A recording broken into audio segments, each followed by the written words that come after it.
SDR news TV ప్రేక్షకులకు నమస్కారం. వార్తలు చదువుతుంది మీ ప్రసన్నారాం. ఒంగోలులో జిల్లా మెడికల్ హెల్త్ ఆఫీసర్ గా వెంకటేశ్వర్లు నూతన బాధ్యతలు చేపట్టారు. ఈ సందర్భంగా ఆయన మాట్లాడుతూ ప్రకాశం జిల్లాలో ఉన్న ఆరోగ్య పరిస్థితిని ఇప్పుడు ఉన్న దానికంటే ఇంకా మెరుగుగా తీర్చిదిద్దుతానని, అందరినీ సమన్వయం చేసుకుంటూ ప్రకాశం జిల్లాకి మంచి పేరు తీసుకువస్తానని, ప్రజలకు ఆరోగ్య సమస్యలు రాకుండా వాటిని వెంటనే పరిష్కరిస్తానని పేర్కొన్నారు. ఈ రోజు నేను ప్రకాశం జిల్లా డిఎండిహెచ్ఓగా ఛార్జ్ తీసుకోవడం జరిగింది.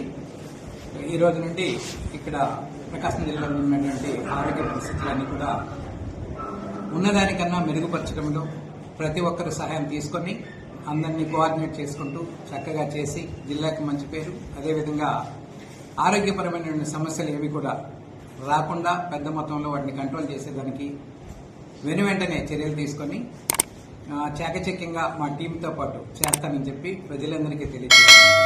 ధన్యవాదాలు.